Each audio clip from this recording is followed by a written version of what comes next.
Hi, everybody. My name is Ella Collier, and you're watching On the Radar.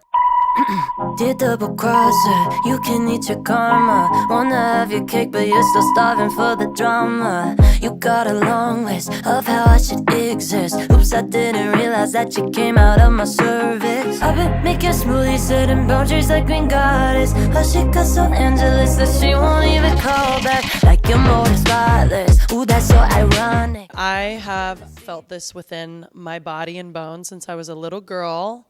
I don't know if it was a specific song for me. I think it was actually more of an energy thing. Like I was 3 years old, loud, wanting to perform, and my family would have moments of silence for me. That's how we were going, because I wouldn't shut up. And you can probably tell by my energy I could talk to you for the rest of the night if we wanted to.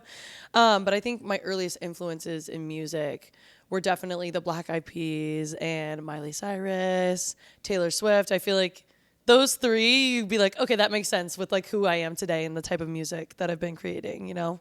I am a person that has the direct reflection of my art within my music. So I don't create a persona based off Ella Collier. Like Ella Collier is me as the best friend, as the person.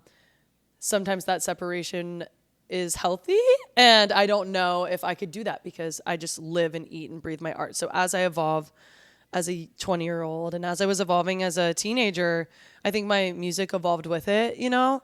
And so when I go into the studio, I think there's this beautiful element of collaboration in terms of the emotional journey that me and my collaborators are going on, and as well as the sound journey. Like you said, you know, the Black Eyed Peas to Miley Cyrus to Taylor Swift is a pretty wide range, and you can hear that in my music. I have a lot of hip hop influence in my music, and as well as just straight down the middle pop. I have acoustic influence, and I think that has been something that's helped me create my sound.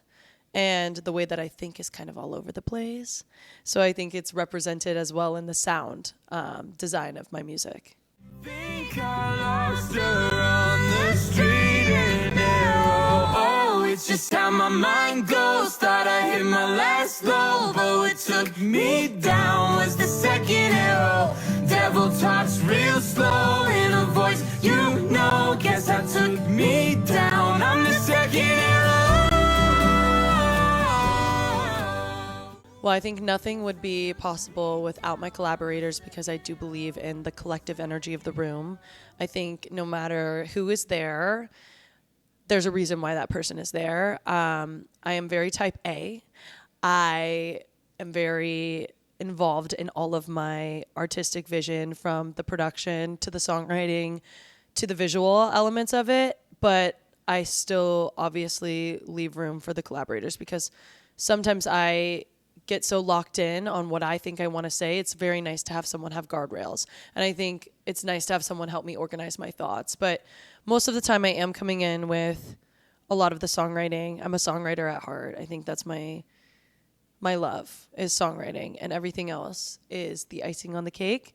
So having help in production and having people help me create a vision, because I don't want my music to sound like anybody else's. I'm not trying to be the next Tate McRae. I'm not trying to be the next Taylor Swift. And I think in pop music, it's easy for people to want to emulate certain aspects of artists. And I take inspiration, but I definitely am trying to create my own lane. And I have so many beautiful people that help me do that. Hope you get well soon, bless you.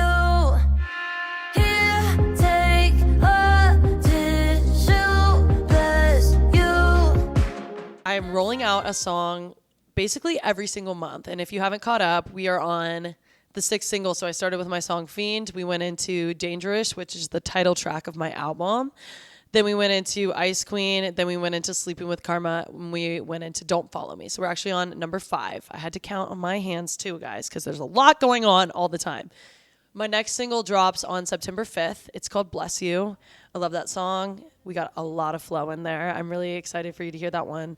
And for anyone listening, the outro is my favorite part. So just know that when you're listening to Bless You, there is a meme that basically says, jealousy is a disease, hope you get well soon. That inspired this single. So it's a little bit of a diss track. There's a little bit of sass, and I'm really proud of it. And it's about the soul sickness that comes with pursuing something that has to do with self, which is this artist career. And I think it also can go a lot into building confidence with friendships, actually.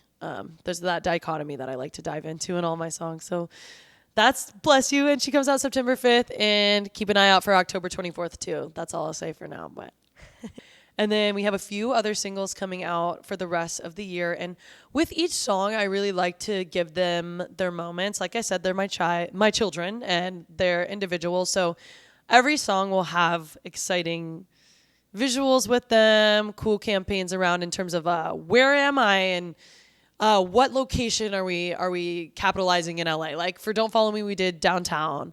For my October single, there's a lot of Hollywood energy, and you'll see why, because it reflects in the lyrics. But we're rolling that out, and then we're going to continue to roll out my whole entire album. So I'm doing a very specific release schedule where every single song on my album is going to be dropped as a single, which is kind of cuckoo banana.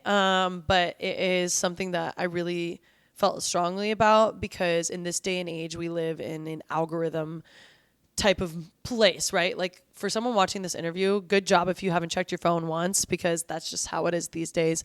And so to take after Taylor Swift's, strategy, even with the Eras tour, right? Everything's fast, big, moving, lots of things happening. I'm doing that with my rollout, where every song captures you in a different way. There's a different mood. We're jumping on that plane, right? And so it also, as an independent artist, continuing to grow my project, it gives people the opportunity to find me multiple times instead of I'm dropping this body of work and I'm out of here. Like, we're going to continue to get to know each other. And the album will fully drop in May. So we got a big couple months coming up. Hi, my name is Ella, and you've just been buzzed.